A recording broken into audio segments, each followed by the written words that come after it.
I don't have any opening. This is the low-tech version, guys. Hi, welcome to our monthly live stream for the Thought Leadership Branding Club Network, as well as across the world. We are live on Facebook, LinkedIn, and Twitter, and YouTube. And I'm excited because this year we're starting a monthly series. Last year we did a series, myself and Brenda Meller, and that was fun. But now we're doing one where I'm bringing in different guests every month, second Wednesday of the month. And I'm excited to bring my first guest of the year, Deanna Russo, who has been an incredible partner and collaborator with me. She is the one who runs the LinkedIn Mastery audio room on Thursdays at 2 p.m. It's happening tomorrow, so make sure you go to it. I may not show up because tomorrow's my birthday, so I may show up for like 10 minutes just to have Deanna sing to me, and then I'm going to leave and go do other stuff. But if you're here, you're listening to this, we want to engage. At the topic today is creating engaging content to showcase your expertise. And so what I'd like to do is share your thoughts below, share your comments, tell us where you're calling in from. Are you North America, South America, Africa, Asia, Europe, Antarctica, wherever you are? Let us know, Australia, let us know where you're calling in from. And you can also ask questions. You can share comments. You can talk about how awesome Deanna is. You can talk about how you like my t-shirt, Trust the Process. I mean, by all means, comment whatever you want. So we like to get comments. And then share with the world, ping it out there, tweet it out there, let people know that we're talking about this. I'm going to start with you, Deanna. I'd love to get an introduction. Tell people who you are and what you do so brilliantly, and then we'll get going to the discussion. You got it. So my name is Deanna Russo, and I own a company called Leverage Up, where I do just that. I help people leverage up on LinkedIn. We take people from scroll to strategy and give you a to-do list to make social media less like scrolling and time wasting and more of this is what I need to do to be more visible, to be more interactive, and to make the best use of my time here. So that's what Leverage Up is all about, helping people leverage up on LinkedIn. Okay, great. And I'm Bobby. I'm a professional speaker of the last 17 years. I've traveled around the world, delivered 1,000 keynotes and workshops across 4 continents. I'm a 5-time TEDx speaker, but my expertise as a speaker was originally leadership, but then I became known as a personal branding guy, then a network authentic connection guy, and then a digital marketing influence guy with 650,000 followers across social media. It's social media digital marketing is my jam. And what I currently do now, I help teams and individuals get clarity in their personal brand, to have more purpose, focus, and direction, and then I help them build a thought leadership brand, which allows them to become the expert in their industry, which gives them more speaking gigs, book deals, media appearances, as well as more career opportunities, as well as business clients and leads. So that's kind of what I do, or even a TED Talk. There you go. So let's get right into this. We do LinkedIn Mastery every week on Thursday, but now this monthly one, we do this just for once a month. But let's talk about engaging content. And I'm going to start by saying, Deanna, how did you start? Tell us a bit about the story about, you putting content on LinkedIn in back in the day and realize, this is really, really amazing and I need to do more of this. And what have you learned over those years? Yes. So it all started on Halloween of 2018. And why Halloween? I don't know. That was just, just the way it started. There was no rhyme or reason for starting on Halloween. But at least I'll remember that was the first time that I posted content. At least it's got a memorable date on the calendar. It was really because I wasn't happy with the spammy approach to LinkedIn. I really did not want to cold call message people. Number one, it just didn't work for me. Number two, it didn't felt like I was representing Deanna. I didn't feel like I was like, no, this isn't me. And then so pivoting to content meant that I was showcasing my knowledge, and showcasing is a really big, illustrious word for it, but essentially I was creating videos, and I started creating videos on that day. And back then, videos on LinkedIn there just weren't a lot of people doing it. And so I decided this is what I'm going to tap into. And I started creating these videos. And what is very important to remember, Bobby, is that it wasn't just about my industry, which at that time was hiring. It was a staffing, recruiting, but it was also a consistent schedule. So I wasn't just posting when I felt like it. I started and I stuck to a schedule, and I kept that up for over a year. So just as important as it is for people to remember about what you post, it's about sticking to that consistent schedule too, so that people can still see you over and over and over again as you're posting this really great content. Yeah, I think for me, the first time I started really putting content out there to showcase my expertise was around 2017. Someone had said to me, LinkedIn has changed. Well, after Microsoft bought it, you might want to put more content. But before, I was just sharing articles that are relevant to people, but it wasn't really showing my expertise and saying, okay, here's what you can learn about personal branding or thought leadership or digital networking or whatever it might be. And so I started doing, I called it a daily LinkedIn tip, and I just share a little bit of nugget, and I did it every day. And about 5 days in, people started engaging. I was like, oh, okay, hi, how are you? Nice to see you. And I started talking to people, which was like a rare thing for me. And now, of course, LinkedIn to me is a fantastic platform for sharing thought leadership content, to showcase expertise, to build your networks. Although, again, I'm very focused on multi-platform. So what I do is I help people. Like, my expertise is LinkedIn and Twitter. Although now I'm definitely using Instagram. I'm also starting to do TikTok. For years, of course, email marketing was a big part of what I did. And so, YouTube, like I do all the other platforms too. But I always try to teach people how to integrate them all. But at the beginning of it, it's like, okay, where do I start? What do I talk about? And that's where people, start to struggle. So, you said you've been doing it now for several years. Has anything changed when it comes to creating engaging content for you? I think that the way that LinkedIn spreads the content has changed. So videos on LinkedIn aren't tracked out to the masses the way that they were before. But the way that I create content really hasn't changed too much, because I'm still me. And I think that's a big part of creating content on any social media platform is don't come to it as fake you. Come to it as the same person that you're having a conversation with right now. So it's about showing up as who you are online and offline, and not creating some fake persona, because that's not going to relate with people.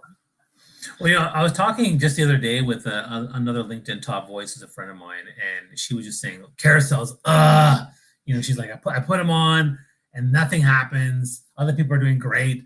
What's the point? And I was like, yeah, I've actually done very few carousels, maybe like 5 or 6. I can count my fingers how many I've done.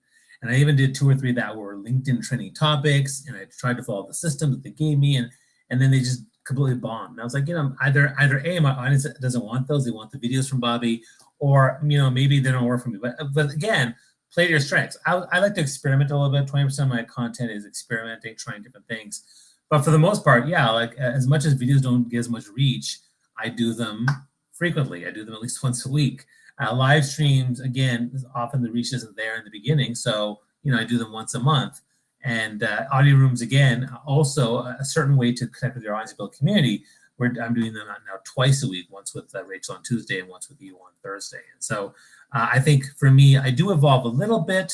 I try new things, but at the end of the day, like, my favorite thing really is either telling a vulnerable story, like the one I told about my wife last week on my anniversary. And that post I took off, like, it's now like 40,000 plus views. It's crazy.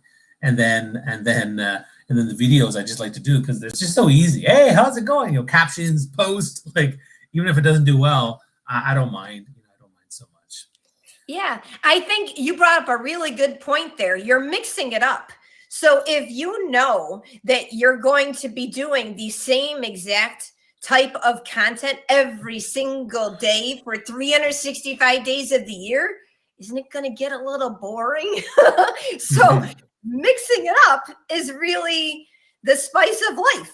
And when I started creating those videos, it was twice a week. I kept that up for over a year. I grew from 400 to 11,000 in 18 months. Now I'm over 27,000, which is small in comparison to some influencers. I'm not saying that I have millions, but consistency really pays off. So now I'm not doing as many videos, but I'm telling the stories in my text posts and throwing in images. And I actually did my first document post or carousel last week. And so mixing it up is important. I think doing little things that keep people guessing and they don't know what they're going to get from you. Well, and the other thing too is like playing to your strengths. I mean, the carousel document post I did, it took me 2 hours to put that thing together. Whereas my videos, I mean, I honestly, like, except for the caption, the post with it, I put those together in literally five minutes. It's not that. Right. Like, I basically go on Instagram, I make a video, I add captions to it, and then save it to my phone, and then upload to YouTube, upload to LinkedIn, and then it's there. So that, right. And so for me, it's very, very easy to do that, and very easy to talk to. And again, you're also really like you're so energetic and charming on camera too. So I think that video plays well to your personality too. I'm surprised we haven't done this before. I know. We really need to do this more often. It's about playing to your strengths. And for me, I love telling stories. I've always been, writing has always come very easy to me. And so when I can tell a story that grabs people's attention and teaches them a lesson. I think a lot of people on LinkedIn are there to learn. They're there to grow. They're there to, and it's not everyone. I mean, some people say I'm on LinkedIn to build relationships, to get to know a lot more people and to find my people. So I think that's where I just really like to write. Like the post that I wrote about the audio event tomorrow, I didn't start it out by talking about employee branding, which was the topic of it. I talked about Liam, who I really like, and I've become friends with. And I started out with these guys, the best profile video on LinkedIn. So you have to, it goes back to knowing your strengths and knowing that you can be online who you are offline and just talk the way you normally would. Yeah, no, for sure. I think that focusing on, kind of who you are and what your strengths are and how you like to talk to people, I think goes a long way, as opposed to being someone. I mean, it's really exhausting. Having been in the corporate world, being someone that I'm not, I don't want to be that person anymore. I'd rather just be myself. Now, can you talk a bit more about, how do you use your content to show your expertise? Yeah. So I was thinking about this as I thought about the topic, and it's something that I get asked a lot about. So how do I create that content that shows who I am, what I do, the value of working with me?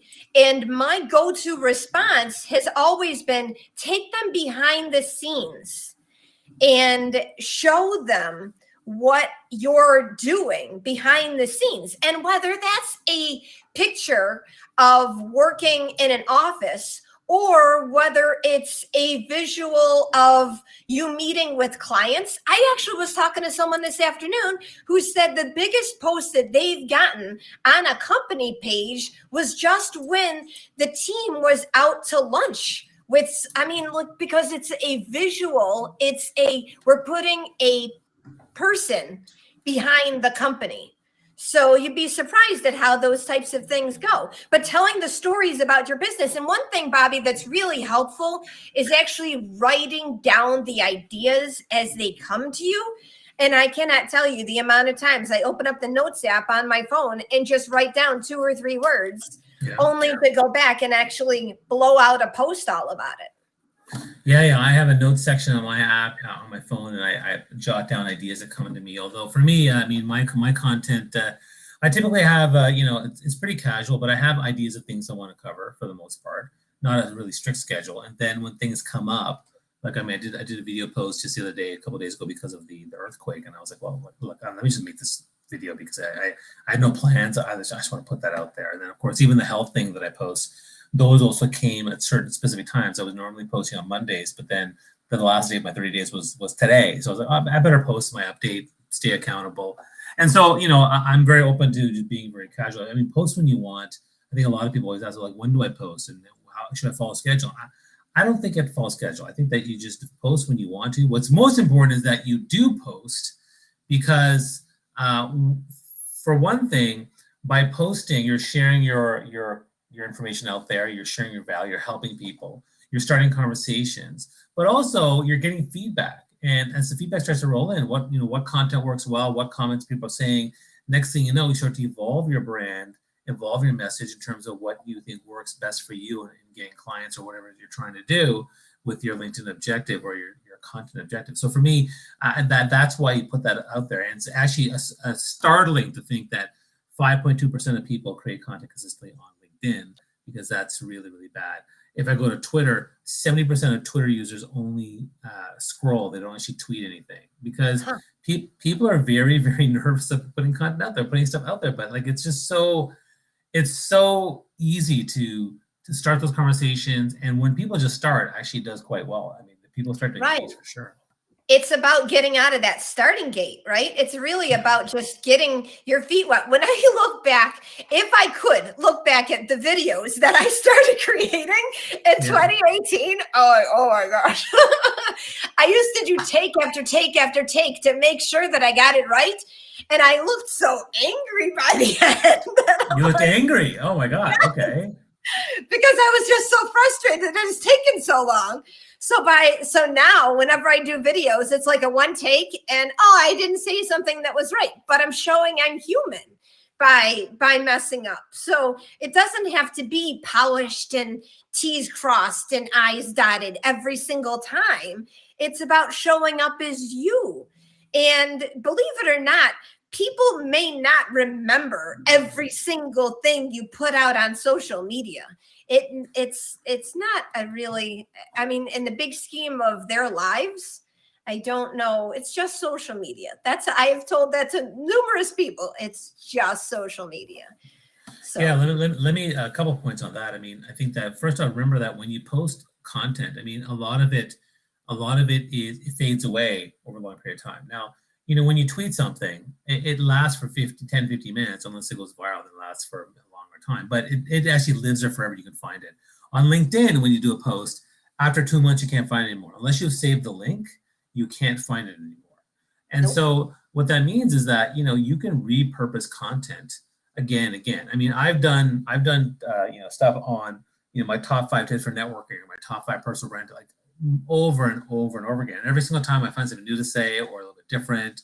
But again, you can repeat content, which I think a lot of people don't realize. And that consistency also is because you may gain a new audience member or someone just likes to refresh. Oh yeah, I remember Bobby talking about this a year ago. I'm glad I heard it today. And so I think, that's an important piece to remember. Like, people don't remember everything you did. So keep sharing it out. Like when I go to events or when I speak, I mean, there's a reason why I've done the same, the first speech I did as a keynote speaker back in 2007 and 8 was the power of networking, right? The importance of networking. And I still talk about it today, like so many years later, because people want to hear it and rehear it. And it's the same with content. People like hearing the same content. And more importantly, they'll begin to like you. They'll like you as a personality, as you as the brand, Yes, they'll relate with you. And really, that's a big part of it too. You have your content. If you're writing something that's super formal and super scripted and uses acronyms that the average person doesn't understand, no one's going to be able to relate with it.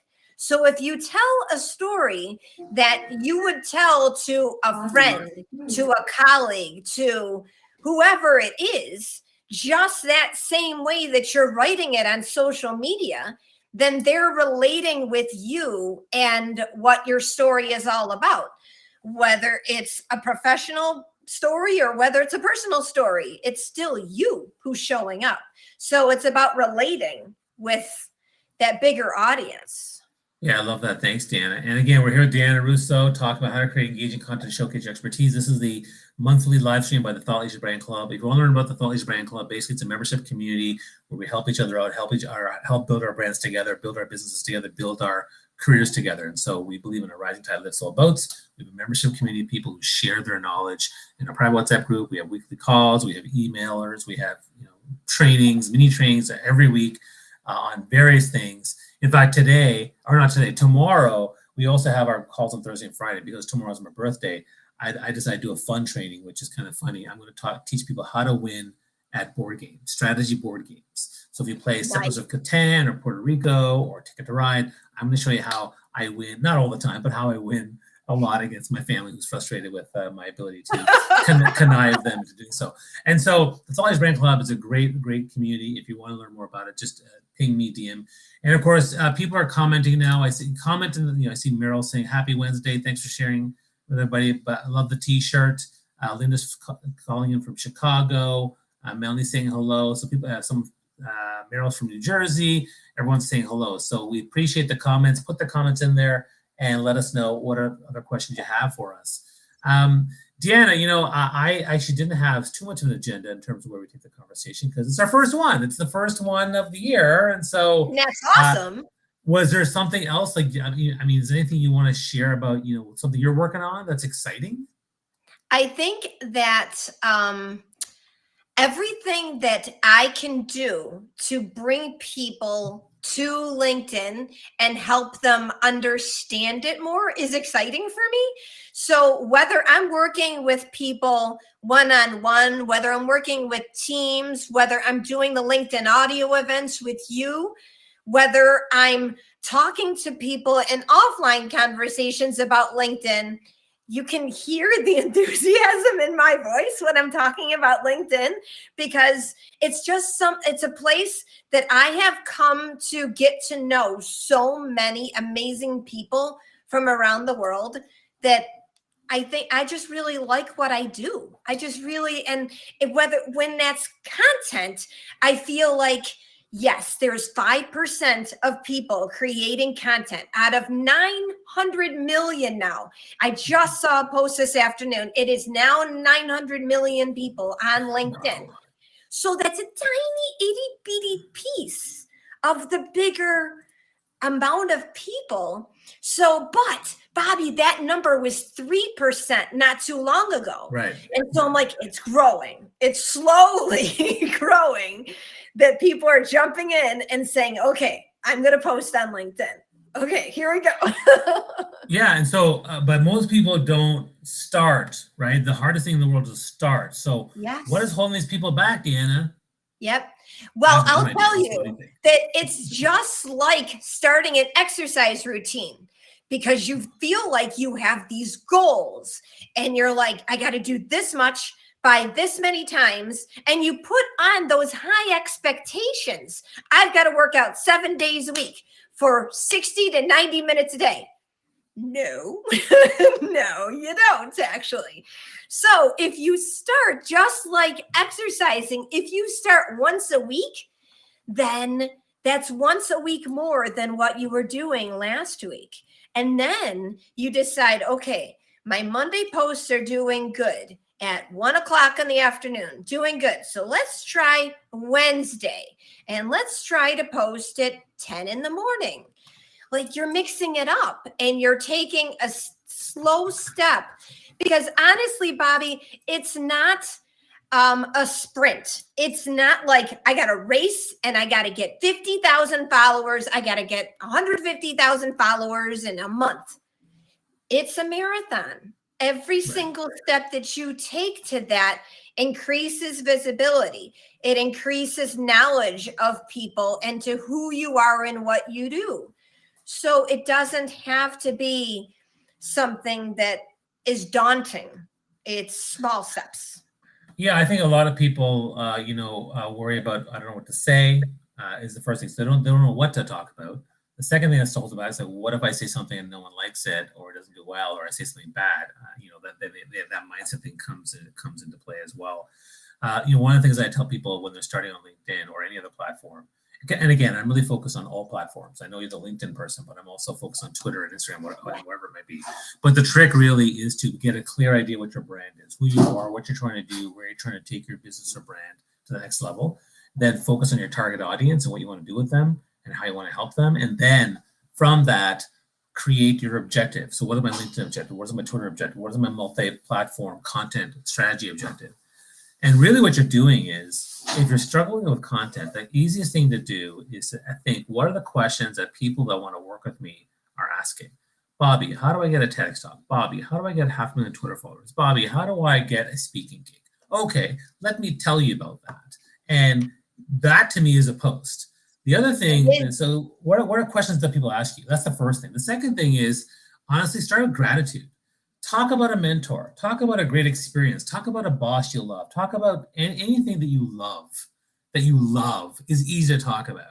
You want to talk about your favorite show? I don't care. Talk about your favorite show. Maybe it has something to do with LinkedIn. That would be good to know. Can you see me, Deanna? I lost my. Okay, I can't see myself. So you continue speaking. Why don't you share some thoughts on how to get started? So I wrote down something that someone said to me in a Zoom call yesterday. And when he was talking about coming back to LinkedIn, and he said, one thing I had in my head was, why invest time in LinkedIn? I already have a job. And I wrote it down because that's a post. Because there are so many people that are like, why bother? Because I'm not looking for another job. I'm happily employed. I'm happily doing what I'm doing. But if you think about it in the bigger scheme of things as a professional networking platform, then you're like, yeah, why am I not posting? Why am I don't understand what's holding me back now. But that's a lot of people come to LinkedIn is, I don't understand. Why would I be on LinkedIn? I'm not looking for something else. Yeah, I saw a really great quote that I use often in my trainings from Jeff Weiner, the former, CEO, and he said, "LinkedIn is a way for you to get better at the job you already have." And what that means is, there's an opportunity here to learn with people. There's an opportunity to grow your network, right? I mean, even when you have a job, they say network, get mentors, get your foot out there, go to events, because we know that building a strong network will serve you when and if something happens or changes that you want to change, whether it's by your move or it's a forced move. The second thing is, building a thought leadership brand on LinkedIn, for example, will help you. Sorry, my kids are back now. Hi, kids. I'm on a live stream. Okay, so they're back from school. But the other thing is, a thought leadership brand helps you because even if you build a thought leadership brand and you're now an authority, an influencer, an expert in your field, that's going to get you other things like speaking gigs or media appearances or maybe another job offer that you haven't considered that's even better than the one you got. So that's why we do the work to help people build those brands. And I think every single person that I work with, and that's in my communities and my followers, I'm like, what can I do to help you? Number one, what can I do to help you get focused? And what can I do to help you get a little bit higher? That's what I do, and content is one of the biggest drivers of that. It is.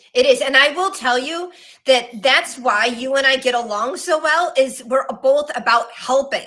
We're both about, this is, how can I help you? I want to help you. I want to be part of your team, helping you get to that ultimate goal. If someone does not have a goal on LinkedIn, then it's not going to work as easily.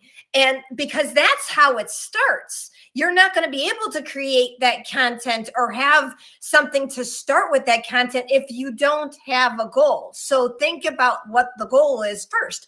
But to your point about being happily employed and enhancing your LinkedIn presence, I worked with those people.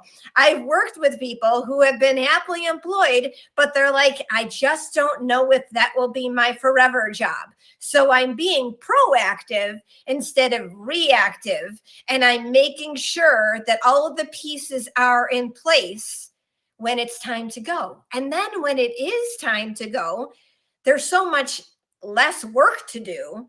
And you're not a hamster going around in a wheel going, what do I do? What do I do? What do I do? What do I do? And you're actually moving forward toward that goal. Yeah, I often tell people that with every sort of thing in your career or your business, it's 1 foot in, 1 foot out. And what I mean by that is if 1 foot's in, 1 foot in is in there doing the work, getting some results, getting some achievements, getting mentorship, learning, professional development, all that kind of stuff. And the other foot is out there learning other things, meeting other people, going to events. Because if you have both feet in and you haven't done the other stuff, as soon as you get let go or something happens, you're either miserable in your job for 2 years before you can switch, or you're unemployed for 18 months. And if you have both feet out, you never you never ground yourself anywhere. You're just constantly going from job to job to contract to contract. So 1 foot in, 1 foot out, that's kind of the philosophy I like to teach people. But let me segue back to the content piece again. So, Yeah. again, we're trying to showcase our expertise. So, what are some of your favorite, I mean, you mentioned videos before, right? But maybe tell us a bit about what is your I guess your content journey, like what from start to finish, what happens for you? Okay, so I started with videos, but there was something that happened in March of 2020 called COVID. And all of a sudden, the videos it was so easy for me to press record and play when my kids were at school. All of a sudden, my kids were at home. And I really think that really gave me the push to do more on the text post, because it was much easier to write something, whether on the laptop or whether in the phone, regardless of the form it took, than to press play and record on the videos. And when you're homeschooling 3 kids, yeah, you just don't have peace and quiet, as you know, because they just came home from school. Yeah, I know. No. It was very chaotic during that time. But I mean, I started putting my kids in my videos, right? And some of the best videos I have on LinkedIn are just my kids. I have a couple. It's funny. I was reminiscing. I was looking at one for my kids, and like my daughter, she's so articulate. It's like, do you like to meet people? I do. And she was like talking, and she's like 10 years old. It's so sweet. I loved it. I was like, man, they should be doing stuff for me, not me. Enough of this old mug. Let's get the kids involved. How old are your kids, by the way? They're going to be 13, and the middle one's 10, and the youngest just turned 8 last month. Okay. So mine are 12 and 14. So yeah. So right around the same age. Yeah. So they enjoy creating content. I did a couple of videos on my rooftop with them, and I was wearing my COVID shirt, COVID shirt, and so yeah. I mean, again, one of the things that to your point, I mean, content can be inspired from wherever you are, and I think a lot of people worry about, well, what do I do? Like, do I need to have? I use my camera. I sometimes now I used to have a tripod, which I still use, but now I pretty much just like, hi. Here's what I want to say. Like, I don't worry about it.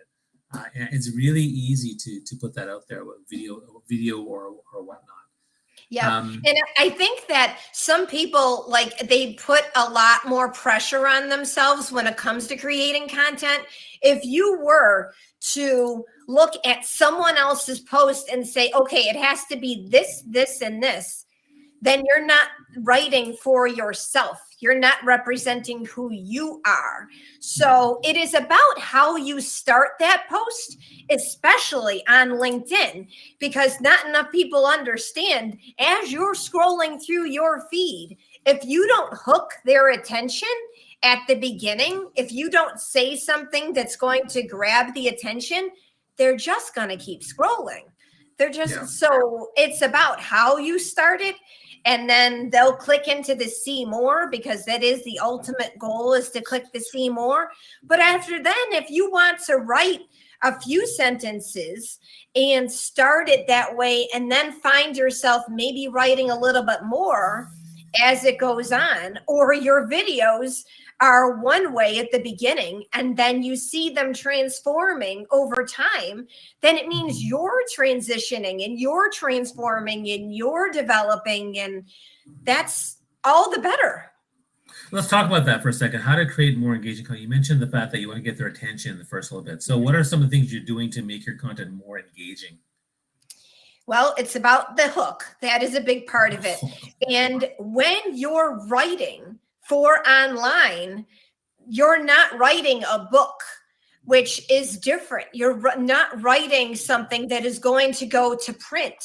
So keep it scrollable. Keep it 2 to 3 sentences per paragraph. If you write in big, bulky paragraphs, they might not read it all. And you only have their attention on social media for such a period of time, a short period of time. Sometimes it's seconds, sometimes it's minutes, but it's not someone just sitting down, opening up a book and ready to be transitioned into a different, whether it's fiction, nonfiction, whatever it is.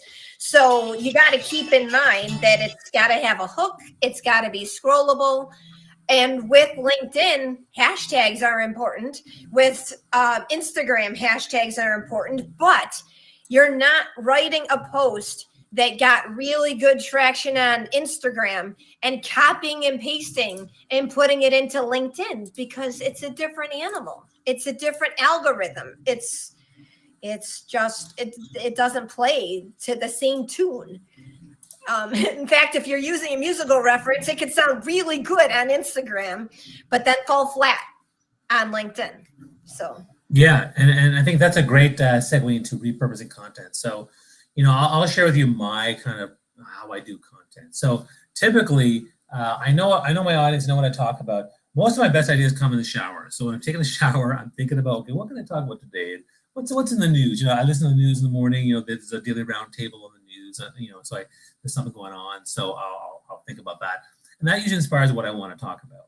And then I then decide quickly: do I want to do an image? Do I want to do a text-based one? Do I want a video? And of course, I always naturally text-based ones. Actually, I've pretty much stopped doing them. I used to almost always have an image. I almost always do a video, and then I just come here, sit here, but I do it on Instagram first, because on Instagram it's easy to make a video quickly, and then you add captions automatically and save it to your phone. And then what I do is I take another app, I add music to it sometimes, not always, music to it, and then I'll post it on that one on LinkedIn. Then I'll take the same video, post it the same day, it's usually the same day on Instagram, and then later on I'll post on Twitter, I'll post it, eventually put it on YouTube and Facebook, and YouTube's the place where I save all my videos, all the videos I've done, the 1,000 videos I've done, they're all on my YouTube channel. And so that's kind of my overall system. Now, LinkedIn is my primary platform for content and thought leadership building. So that's 80% of my time. And then Twitter and Instagram are the other two places that I'm growing. And I have 35,000 Instagram, 500,000 Twitter, but half of the Twitter is a different beast than LinkedIn. So that's kind of my process. And then I usually take a break. I like not having to do it every day like I used to. And of course, the other thing is, based on Richard Vanderblom's research, engaging people on the day that you post something. So I'll go through the scroll, I'll comment on people's stuff. Because what I used to do was I used to have a commenting day, right? So I'd have content day and then I have commenting day. And so now I've changed that. Now it's basically when I content, it's also my commenting day, and I'll comment for 15, 20 minutes, and then I'll, look at what's going on. But that's kind of my general way in which I do it. Nice. And you know what? The commenting is so underrated that people can just, I don't know about you, Bobby, but I have yet to go into a networking event and see, no, they're having conversations. They're shaking hands and they're talking. Yeah. And so it's the same thing on LinkedIn. If you are just reacting to posts, if you're just like, love, then people aren't getting to know you. They're not. So if you were to comment on a post the same way that you would in real life, then you're opening up and you're peeling away the onion, and you're not even posting content. Believe it or not, you're commenting, depending on what types of things you're commenting on, that could actually lead you to a post. That could actually lead you to content ideas. So commenting is really, really important. And on LinkedIn, it's important because you've got second-degree connections, you've got third-degree connections, and your activity is not just your content. People see you, whether you're connected or not, in those comments. And it's not just the people who are posting the content who then see you in the comments, but it's those people's, it's a spider web effect. There's multiple layers. Yeah. And that's the reason why it's really important for you to show up as yourself. And I'm glad you mentioned commenting, because having done lots of trainings for companies and corporations on how to use LinkedIn and Twitter and things like that, again, people are very terrified of creating content. And often what I've learned now is sharing all my detailed tips on how to create engaging content sometimes is falling on deaf ears. There's such a small percentage are going to do it. So what I've switched now is I ran one recently for an insurance company in the US, a commenting activity. I gave them a platform where I said, here's a template for commenting, and we're gonna do it right now. We're gonna do it live, and you're gonna go there, and we're just gonna comment, and we're gonna comment in a very, very nice, positive, gradual way. So you can't worry about, oh, what if I say something stupid? No, we're not gonna say stupid things. We're not gonna say mean things. We're gonna say, hey, I love this post because X. Explain why you like it. And then what's a follow-up question I have? I'm also curious about, and then why, and then give them a question. And I made them do this, and they're like, and some of them they're like, wow, I commented 5 times today in your workshop, and that's more commenting I've done in like 5 years. I'm like, yeah, like, just start with that. Like, if you don't want to do a post, fine, I get it. Start commenting because it's such an easy way to start a conversation, share expertise, and you're supporting someone else, and they love that. Yes, believe it or not, if that person who posted that piece of content only has 5 comments, but they have like 25 reactions, how do you think you're going to stand out in that person's head if you're just one of the 25 reactions as opposed to one of the 5 commenters? Okay, so if you start out with, my favorite part was this, or now I've got a great question that leads to this. And when you ask a question in a comment, you're then opening up a whole new conversation. Hopefully that person is monitoring their comments and then can respond to you. Because there's nothing worse than commenting and not getting a response. So we're there for the conversations. And so many times people have said the gold is in the comments, and it's really true. That's where conversations really bloom. Someone told me, one of my clients told me a few weeks ago, she's like, I cannot believe how many offline conversations I have had just because I'm commenting on other people's posts. I'm like, there's a reason why I teach this. Yes. Profile, engagement, and content. And it's a triangle, and they're all connected. There's a reason why this works. Yeah, no, I agree. Now, thanks so much for being here. I mean, and if anyone sees this replay, feel free to ask questions or comments in the chat boxes. It's live streaming a lot of places, so you may have a comment anywhere. But tag Deanna, tag myself. Make sure you follow Deanna. Please. Make sure you follow me in the Thought Leadership Writing Club. We do this every month. And again, why don't you tell us a bit more about the thing you're doing tomorrow for LinkedIn Audio, and as well as what's coming up for you? Absolutely. So tomorrow on LinkedIn Mastery, which is on LinkedIn Audio, 2:00 p.m. Eastern Time, we are going to have one of my favorite people.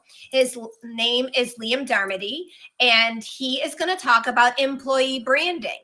Because believe it or not, on LinkedIn, it's not just business owners and it's not just job seekers. There are a lot of people on LinkedIn who work for companies and who are there and who want to have a voice.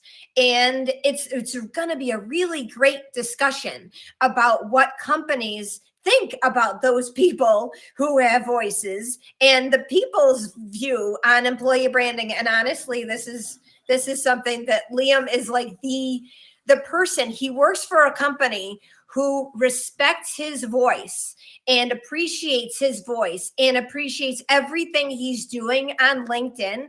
So it's like that. There's no other place that you can really think about that it is more appreciative. When a company appreciates you, you feel the love and you step up and you devote that time and effort into that job. So yeah, that's going to be tomorrow at 2:00 p.m. Eastern Time. I'm all over LinkedIn. So I'm putting out LinkedIn newsletters once a month. I'm doing email blasts. If you go to leverageupllc.com, you'll find out more about my company. But definitely follow on LinkedIn and feel free to send me a direct message. If you're listening here, I'd always like to hear if something that I said resonated with you. So yeah, definitely. I appreciate this, Bobby. I love LinkedIn and I love content. So this is pretty awesome. And you love people. I know And I that. love people. There you go. And tomorrow, like I said, tomorrow's my birthday, but I will pop in on the chat for a little bit. I'm going to spend the day just reflecting and doing a little bit of that because I think it's good to do that every once in a while. And again, birthday. I'm going to sing. Come into LinkedIn Audio. I will sing. I'm looking forward to it. So other than that, I mean, again, if you want to learn more about the Thought Leadership Brand Club, we'll do this every month, but we also do rooms all throughout the week. So we do 2 on LinkedIn Audio, we do 2 on Clubhouse, we do 1 on Twitter Spaces, and the Thought Leadership Brand Club has a company page on LinkedIn as well, and we're everywhere too. And if you want to learn more about our community, what we're doing, join us.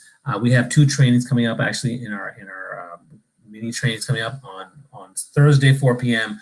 I'm going to talk about how to win a strategy board game, but with that, the lessons there will be applicable to your businesses. Trust me, it's going to be really helpful.